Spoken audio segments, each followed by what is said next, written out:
So when you first start folding origami tessellations, you might see a pattern like this one and think, oh wow, that's a really cool pattern. I want to go ahead and fold it right away. But what you don't realize, and you might be looking at this and say, oh, it just uses rhombus twists. That's great. What you don't realize is that there's a whole bunch of hexagon and triangle twists on the back. It's in really dense spacing. This is quite advanced for a pattern to fold in your first year of folding origami tessellations. So today I'm going to take a step through how you can assess the difficulty of an origami tessellation that you want to fold and see whether it's the right pattern for you to fold right now. We're going to start by looking at kind of the foundational patterns before we even get into my diagnostic chart. And I want to quickly define what an origami tessellation even is. So an origami tessellation is a repeating pattern folded from a single sheet of paper. And there's some caveats where if you take the strict meaning of tessellation, then these two wouldn't be included unless you rearrange the layers in certain ways so that the actual same thing is repeating in the next layer over, or the next portion over, which can be done. This one more precisely fits that definition, and it's a subtype of origami tessellations where you're using only the folds found on the background grid, which you do need to fold in advance, but it's an easier way to get a pattern. And that's why I teach these kinds of patterns in tessellation foundations, so you can get the background knowledge needed to then start working on your first patterns with twists. So everything from here out assumes that you're using these twisting structures of pleats that are then squashing and laying flat to create your origami tessellations. There's multiple ways to do this. The way that I prefer is squashing each twist as I go. You can also mark all of those lines that you're going to need in the pattern and then collapse in, but that's really the hard way to go about folding these patterns. So with that introduction out of the way, and by the way, this whole stack is tutorials you can get for free through Tessellation Foundations. The link is down in the description. Let's go into what are these qualities that we want to look for when we're assessing the difficulty of a tessellation. So for my own designs, and I've designed over 600 patterns, I have a rubric so I can assign difficulty levels to these patterns.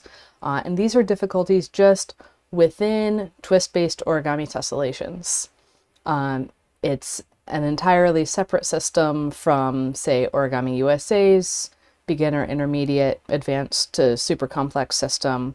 This is just talking about what qualifies as a advanced tessellation.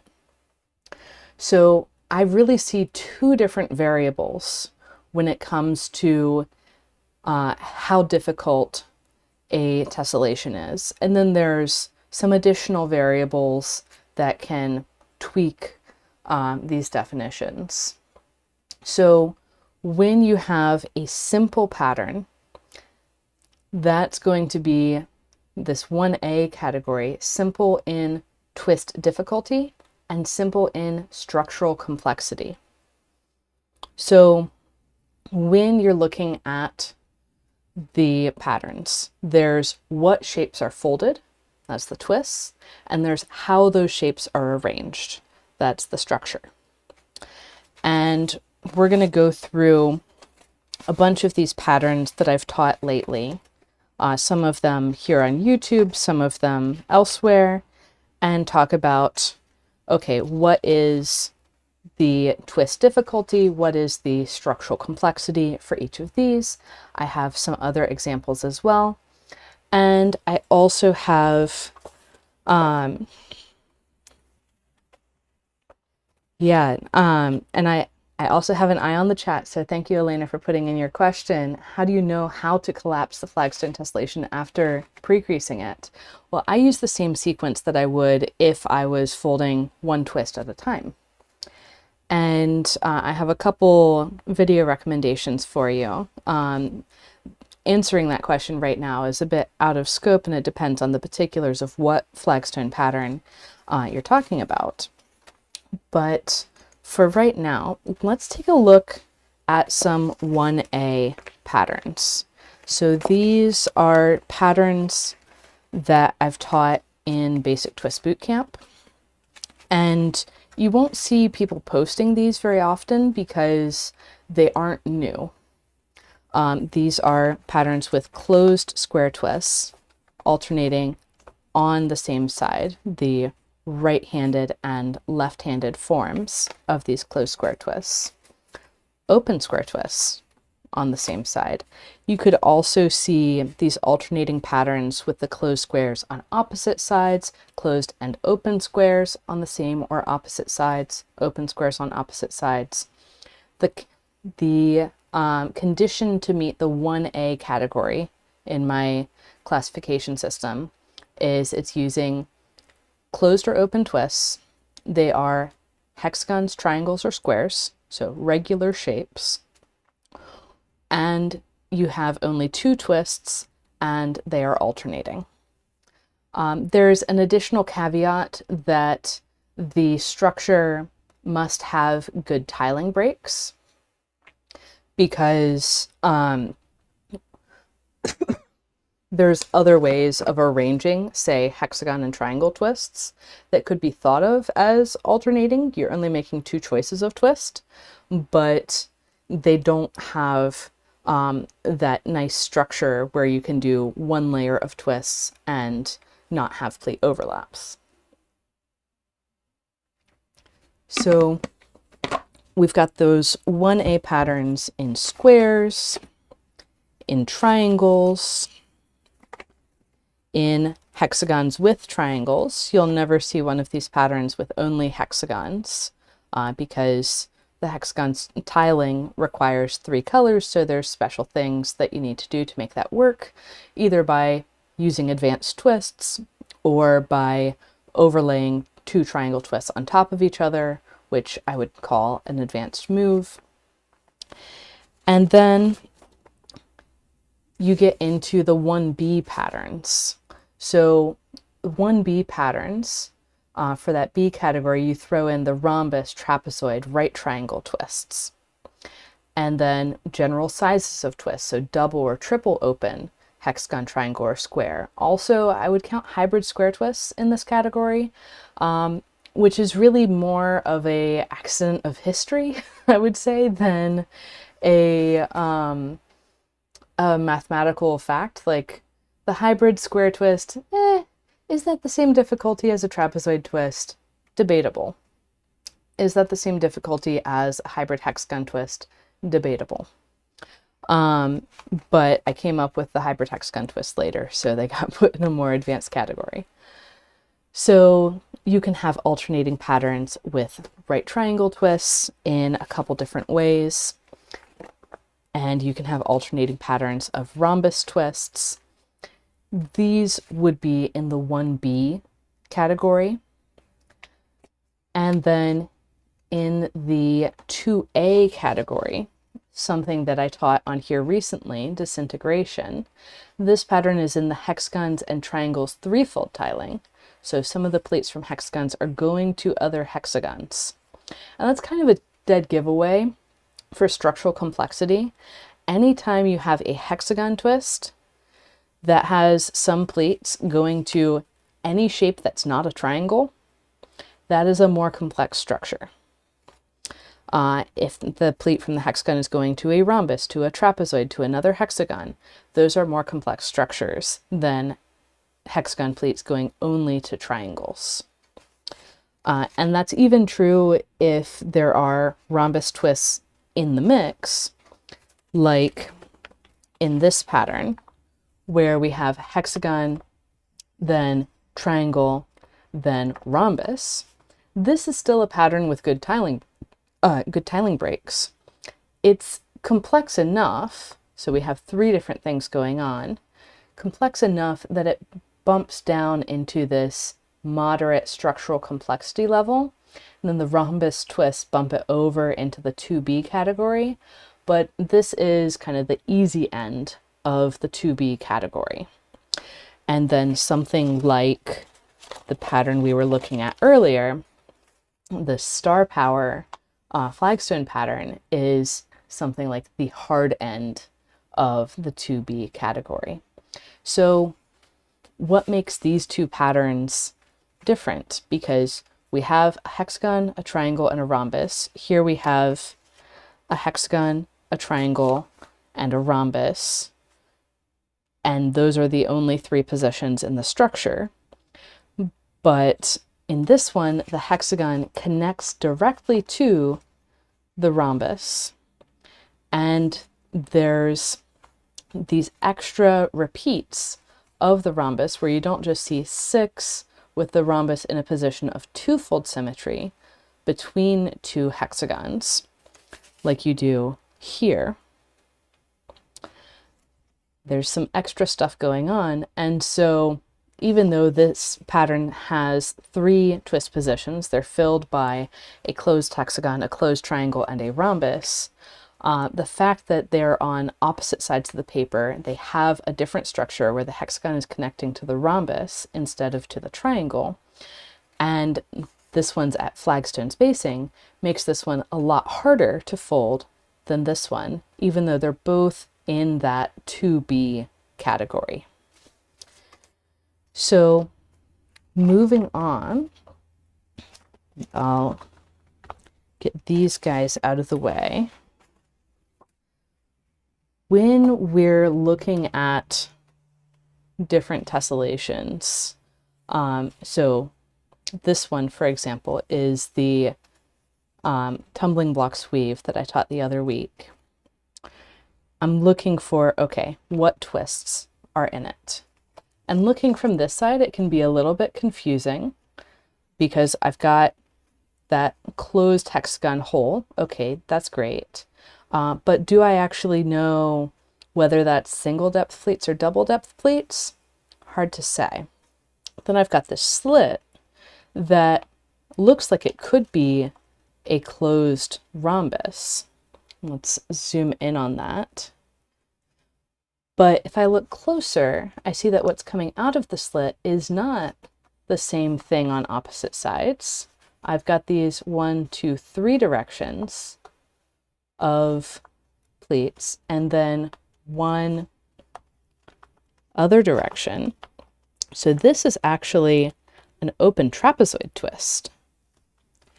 And then we've got our open triangle and open rhombus, which are behaving more as expected, but might not be familiar to you. When we look on this side of the paper, it's, again, not super clear until you lift the layers that that is in fact a trapezoid. And then this hexagon, instead of being a single depth hexagon, is double depth. So it uses double depth pleats. So we've got 1, 2, 3, 4 distinct positions in the pattern. And I'll just pop back over here to say, how am I finding the number of distinct positions in the pattern? Well, the main thing I'm looking for is the symmetry points. So if I can say, okay, this is the center, that is a repeat of the center, then halfway between those is a position of 2-fold rotational symmetry. And perpendicular from this line between the repeats of the center is a line between positions of 3-fold symmetry. So then I can literally draw a hexagon. That's the other thing I'm looking for. How many repeats of the center are there around? And there are 6 of them. So that means that we're in the hexagon symmetry type. I can draw a boundary that contains exactly one repeat. And if I'm drawing from the symmetry points, that's going to cut through a lot of twists, but that's okay. And I can see inside of that boundary, I've got this triangle thing, I've got this rhombus thing, I have the trapezoid thing, and I have the hexagon thing. And that's what I need to know for figuring out what different things are going on. Now, each of the triangle, rhombus, and trapezoid are repeated 6 times, but they count as just one position each because they're all identical with respect to the center. The repeats are identical with respect to the center. So this one has 4 distinct twists, and it uses a general size of a hexagon. It uses an open rhombus. That's all fitting into this B twist difficulty. Has a rhombus, has a trapezoid, has general sizes of things. And we're structurally with 4 distinct twists in this the 2 category of structural complexity. So this is also a 2B pattern. And the other things to consider is that all the twists are on the same side of the paper, which will make it easier to fold. And I have reasonable spacing. Like over here, I can see there are 2 spaces between parallel mountain folds everywhere. And that's a condition I call tube pleat spacing. And so we have our pattern repeating everywhere with 4 distinct positions. And we can take a look at what's filling those positions to say, okay, these are moderate twists. Then with something like salmon ladder, this is one that came up in an office hour recently. I have open trapezoids on one side and closed trapezoids on the other side. And so that is 2 twists. They alternate. Do they have good tiling breaks? Kinda. They are trapezoid twists. So it's kind of a toss-up between is this going to be a 1B pattern or a 2B? It's kind of getting into this territory of, well, it's going to be hard because it's trapezoids, but it's stripes and there's only 2 of them, so not super difficult. Granted, the spacing is pretty dense, so maybe that bumps it up a star. What I would recommend is instead of focusing so much on the star rating itself, because we saw that 2B category is really broad, instead of focusing directly on the star rating, I'd recommend saying, okay, what I've folded before has these properties, and then what I'm folding next, is that just a small step up from what I've folded before, or am I trying to jump several steps ahead? Like a lot of people will try to jump straight to high-end 2B patterns when they start folding tessellations, mostly because those flagstone patterns with the rhombus twists are really pretty. And that is something that takes a while to build up to. Likewise, tripartite here, this pattern with 1, 2, 3, 4 triangle positions plus a trapezoid position. This is 5 distinct positions, so that's at the upper end of this 2 category. It does have good tiling breaks. This is something where this could still be classified as a 2B pattern, but it's on the harder end because it does have those flagstone motifs. It does have some twists that are tucking under pleats from other twists. It has some of these weirder things going on, and so it's going to be a bit more difficult to fold. So there is flexibility even inside of particularly that 2B category. This one has 1, 2, 3, 4, because there's left and right-handed, 5 positions in the pattern. And I'm able to count them out really quickly because I know what pattern this is. If you were just looking at it for the first time, I'd be looking for, okay, this is a position of fourfold symmetry. That's a position of fourfold symmetry. So we have these 2 positions of fourfold symmetry and the position of twofold symmetry forming a right triangle. And so we have whatever's going on in this position and whatever's going on in that position and whatever's in between as our different twists. So we can get into all of it. This one also, by those measures, would be a 2B pattern. Turns out I've been teaching a lot of 2B patterns. This one is going to be a 2C though, because it uses these hybrid hexagon twists. So this one's called Counterbalanced. It's another one that I've taught on YouTube recently. And these hybrid hexagon twists have one corner tucked under relative to the open hexagon. We've got one hexagon, 2 hexagons, so 2 distinct hexagon positions. And those are repeating further out. These guys on the edge would be full open hexagons, except that I ran out of grid. And then I have one triangle position touching the open hexagon, one at the corner of these longer edges, and one in the position of threefold symmetry.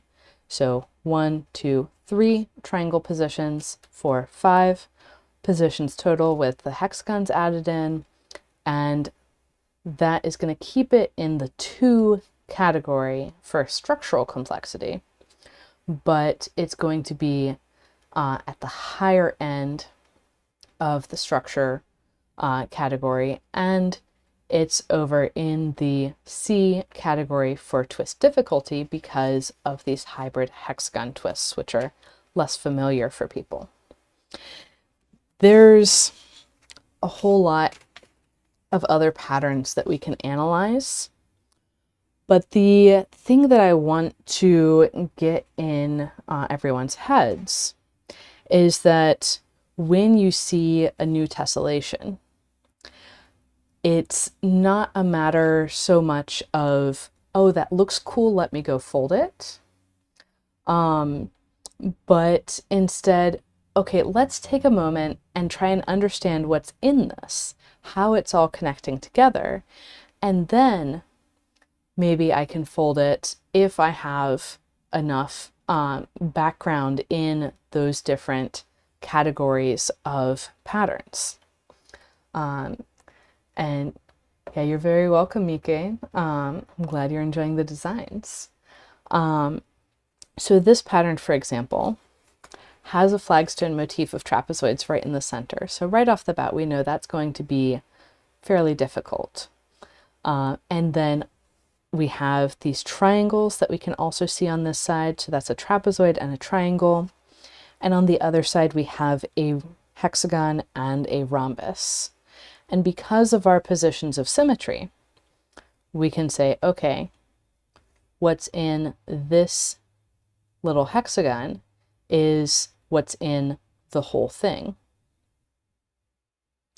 And so we can say, okay, it's the hexagon, the trapezoid, the rhombus, and the triangle. That is what makes up this pattern. And the hexagon is connecting to the double depth plates of the trapezoid. The trapezoid is connecting over to, actually all 3 of these single depth plates are connecting to rhombus twists, and then the rhombi are connecting to the trapezoid. So if we wanted to, we could go ahead and draw out what that tiling would look like. And I already have it drawn out, so I'm just going to pull it up for us really quick. We can see in this structure where we have the double depth plates of the hexagon going to the trapezoid, the single depth plates from the trapezoid going to rhombus twists, and the plates from the rhombi that aren't going to trapezoids going to a triangle. Once you get out of the very center, there are no boundaries that you can draw that have that don't pass through shapes. There's no hexagons that you can put on here that aren't going to pass through shapes after this one. So that is going to add a level of complexity to the folding. It's going to force us to use pseudo-tiling breaks instead of tiling breaks where you add a layer of twists and then everything lays flat. Here you have to be aware of the structure while you're folding and make accommodations for the fact that, okay, we can start this twist in this ring around the center, but we shouldn't finish it because that is going to cause more problems than it's worth. And so you can go in and take any pattern and analyze it like that. You can take this pattern of triangles and rhombi and say, okay, what's going on? How are these shapes connected? How many different ones are there? What's the overarching pattern here? And here it turns out that we have some lines of mirror symmetry. And whenever we have lines of mirror symmetry, those are going to bound a particular region. And so I can say, okay, in this region, what is going on? And once I figure out what's going on with all of these different triangle and rhombus twists, then I can say, okay, do I really need to count all of these closed triangle twists as separate things? Sure, they're separate positions, but is it really making it harder? And then you can decide for yourself, like, okay, do I want to classify this as 1, 2, 3, 4, 5, 6, 7 different twists? Or in which case it would be in the 3B category because it is using rhombus twists. And with more than 6 distinct twists in the pattern, that puts you in the 3rd structural complexity category. Or do I want to say, oh, it's simple twists, really, and so I don't need to count it as highly. I wouldn't say that this the difficulty of folding this pattern, where all the twists are on the same side of the paper, is high enough to make it a 3B pattern. I would call it a 2B myself.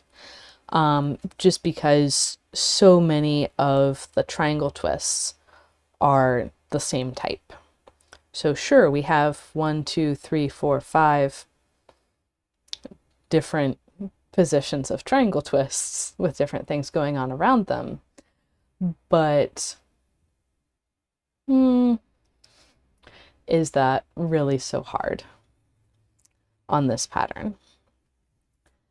And then there's all kinds of other things, particularly, so patterns like this are particularly deceptive because when you look from one side, you look and you see, oh, there's the triangles. And you look from the other side and you say, oh, there's the trapezoids. But you might miss the fact that there's a great big open hexagon twist hiding out underneath. And so you can see this open area for the open hexagon hole in there. This is something that is a much trickier tessellation than first meets the eye, because you're like, oh, triangles. And over here, actually, you might say trapezoids and rhombi. But always think to yourself, if I have a double depth plate from a trapezoid, where is that double depth pleat going? It has to go to another twist with a double depth pleat. And so these things that look like rhombus twists are actually closed trapezoids. It's just got that little dart hidden.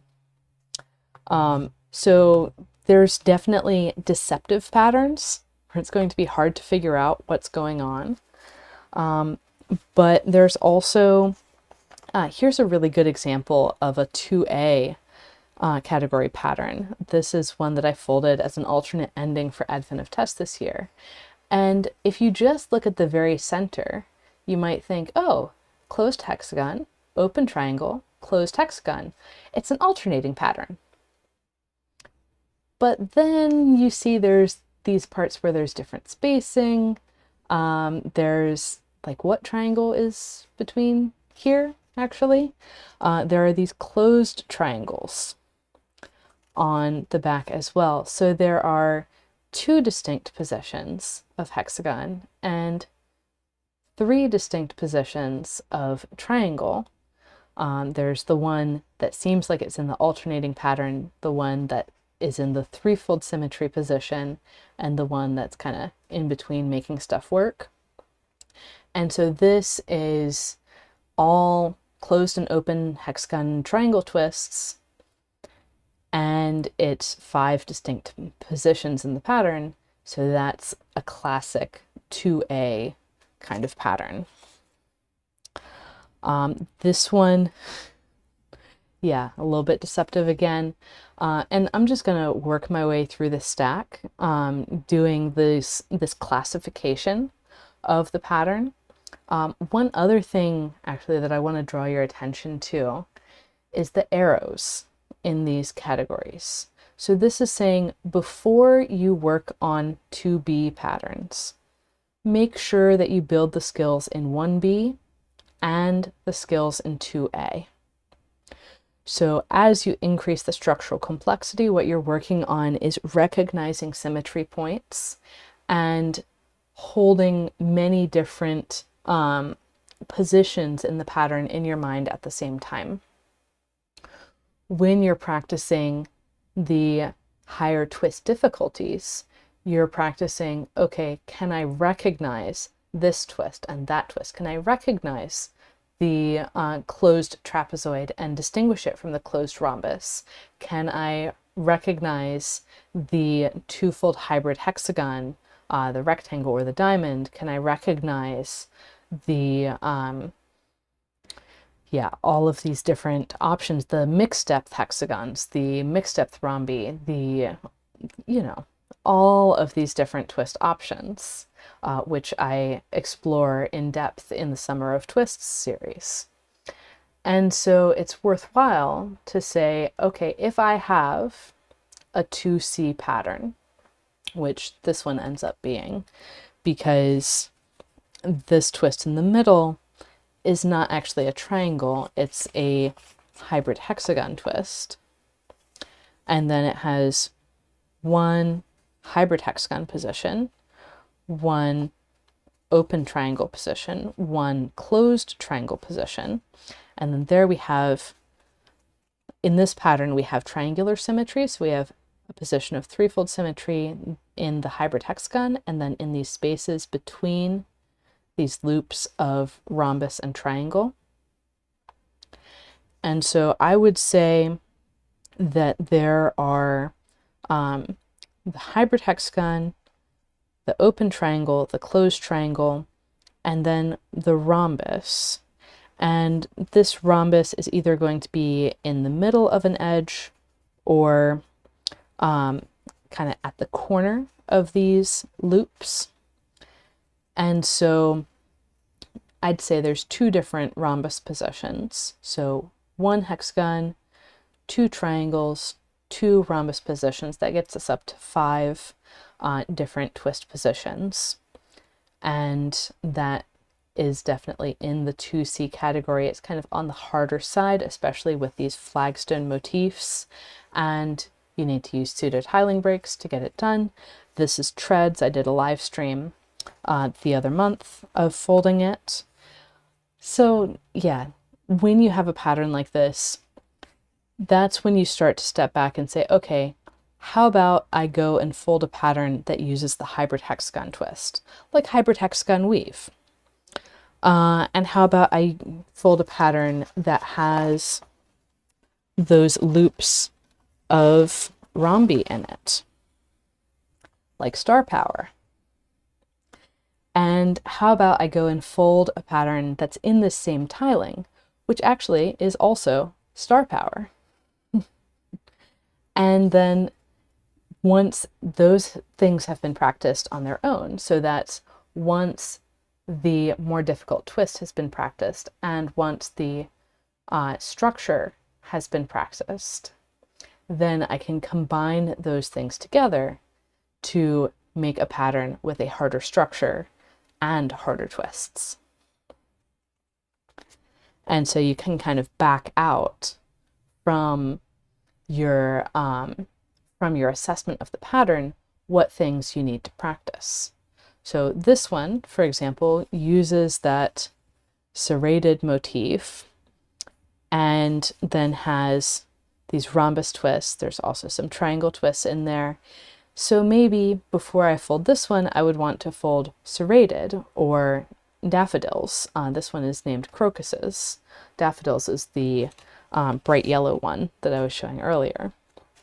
And take a look at those patterns first, because this one has a little bit more complexity.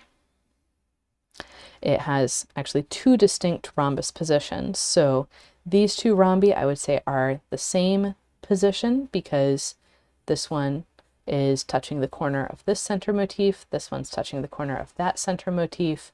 So they're functionally the same in the broader pattern. And then on the other side, there's this other rhombus position as well, which again comes in two identical pairs. And then there's the triangle twists in between. So we've got the hexagon, the trapezoid, the triangle, and two different rhombi. That's still surprisingly in the 2B category. It takes a lot to get into the 3B category. This is the Corona's version of the one we were just looking at, which has even denser spacing. So this one, you have a minimum of tube pleat spacing. This one has a lot of one spacing between parallel folds. And so that's something that you want to be aware of. This one is more flagstone-y. I know the trapezoids are still in a flagstone arrangement, but this flagstone arrangement is more difficult and has the pleats closer together. So that would be something where you'd want to practice this one before going to this one, just for the density. And another placement of that same motif. Can you tell that I'm preparing for Advent of Tess? Here we have a version of syzygy, which I think I named Lunar Eclipse, that has these triangles of trapezoid twists. So this is something where if you want to practice those triangles of trapezoid twists, maybe go and fold tripartite beforehand, because this is an easier setting of it. And it has them on both sides of the paper. So that's another clue that this is going to be harder. And it has mixed depth hexagons. So there we get our advanced twists. And I would say that this is like if we look at the positions, we've got a rhombus and a hexagon and a triangle and another rhombus and okay. So you could say I have three distinct rhombi around this motif because they're going into different settings around it. Or you could say, okay, I have a rhombus, a trapezoid, a triangle, and that describes the whole cluster. And then I have a triangle and a mixed depth hexagon. You could say, okay, I have these 1, 2, 3, 4, 5 twists, that cover everything, or you could break it down and say, well, actually, this rhombus is different from this rhombus because we don't actually have a position of threefold symmetry here, and on this side we use a triangle, so we need to distinguish these positions. There's an argument to be made for putting this in the 2C category, but I think it really belongs in the 3C, because then we have all of those positions again in the opposite handedness on the opposite side of the paper. So, bit debatable, definitely a hard pattern. Then there's patterns with only triangles, where we have 1, 2, 3, 4, 5, 6 different positions. So, but again, with this one, they're the same on opposite sides of the paper. So are there 3 positions? Are there 6 positions? This is the difference between the 2A and 3A categories. They're all closed and open triangle twists, though. This one, even though it's the same twists on both sides of the paper, I err on the side of saying, okay, this is a more complex structure than alternating. So therefore, it has to be 1, 2, 3, 4 different twists, corner and center of these clusters of 4. And that's going to be a 2A pattern. These are serious spoilers for the upcoming Advent of Tess, by the way. And we have hexagon connecting to triangle. So that's a positive sign for lower difficulty. And those triangles are connecting to rhombi. So we're able to have, and I'll bring up that tiling as well. We're able to have good tiling breaks. So all the lines that go through this tiling go all the way through. So when we finish this layer, then we add the next layer and we can finish those hexagons no problem. Then we add the next layer and we really alternate between these skinny layers and thicker layers as we go around and fold more and more of the pattern. And there's ways to make that more complex as well, but this next one here is all hexagons and triangles. Open hexagon, closed triangle, position 1, position 2, closed hexagon, open hexagon. We've got, so those 2 positions, then 3, 4, 5, 6. I would call this 6 different positions. So it's kind of a toss-up. Do you want to call this 2A or 3A? Technically speaking, with 6 distinct positions, I would call that a 3A. But 3 of those positions are closed triangle twists. So, debatable. But it's kind of in this zone between 2A and 3A. And it's all basic twists, all regular hexagons, regular triangles. So to practice this one, I would use hexagon and triangle patterns with fewer distinct positions. Again, more triangles. These are also clusters of 4, this time on the same side of the paper. And these 4 distinct positions, I mean, 2 of them are closed triangles, but then we have open and triple open. So those are definitely distinct enough positions. This I would actually call a 2B tessellation. It's on the easy side of 2B because it has the triple open triangle. So that's more than just closed or open. That's in the simple category of twists. And the structural complexity is the clusters of 4. We have those corner and center, 4 distinct positions in the pattern. So that does land it in the 2B category. But like I mentioned, that 2B category also includes tripartite. So just because these are in the same category does not mean that they are the same difficulty to fold. And more variations on triangles. This one is fun because it has a lot of different twist positions, but not so many different twists used. So we have in these squiggles, we can see that rhombus is the middle of the squiggle. You see the same thing on both sides of it. And then this position, you see 3 squiggles on either side. This position, you see 6 squiggles as you go around. So those are my positions of symmetry. I only need to care about what happens in this box, and realistically, I only need to care about this triangle of stuff. So I've got a closed hexagon in the middle, and then a closed triangle, closed rhombus. My twofold position is another closed rhombus, and then I have these 2 different triangle twist positions. So 1, 2, 3, 4, 5, 6 different positions, and looking over on the back, I do indeed have these 3 distinct positions. There is nothing hidden, and that would put it in the 3B category with 6 distinct positions. Granted, 3 of those are closed triangles, 2 of them are closed rhombi, but again, 3B-ish. And it's a really fun tiling to work with.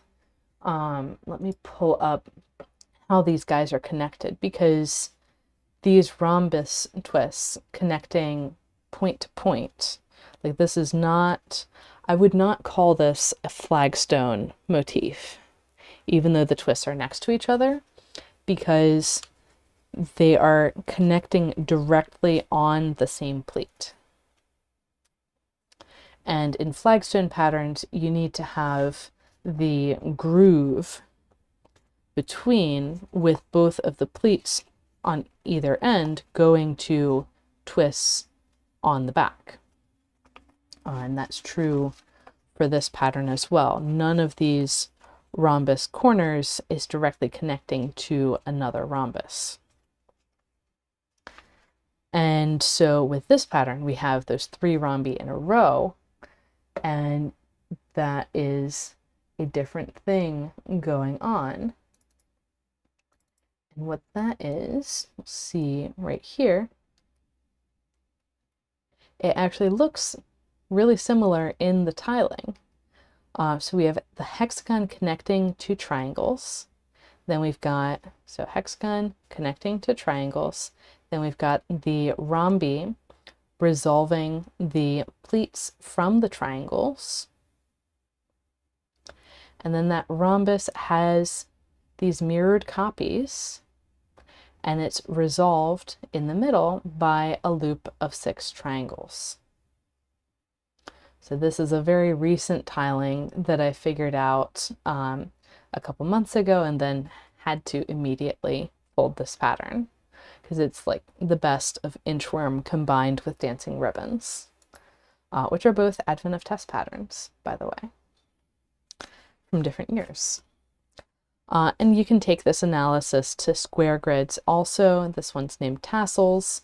It has the open square twist on the diagonal pleats, and then open trapezoid, or sorry, right triangle twists. You can tell that my brain is used to generating triangle grid words. And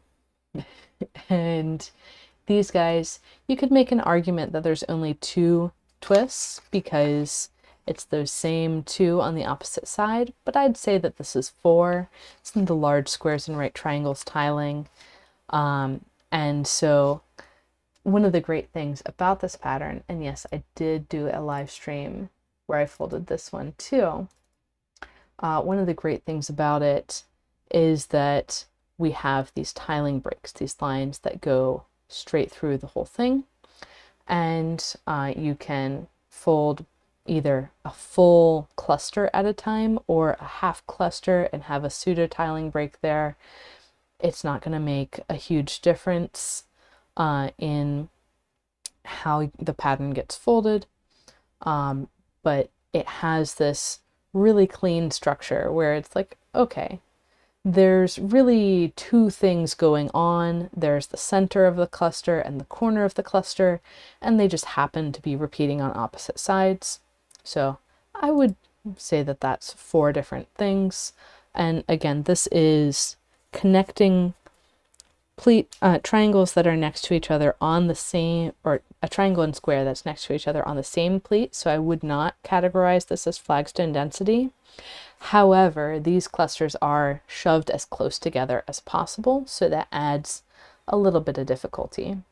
So we're using right triangle twist. That puts us in the moderate twist difficulty category. We have 4, I'm going to call it 4 distinct positions, and so that puts us in the moderate structural complexity as well. There's a lot of things that end up in that moderate zone, but I've also been folding a lot in the hybrid hexagon twists that get you even more advanced. So that's how you can analyze patterns for their complexity to help see, okay, am I getting in over my head with the structural complexity? Am I getting in over my head with the twist difficulty?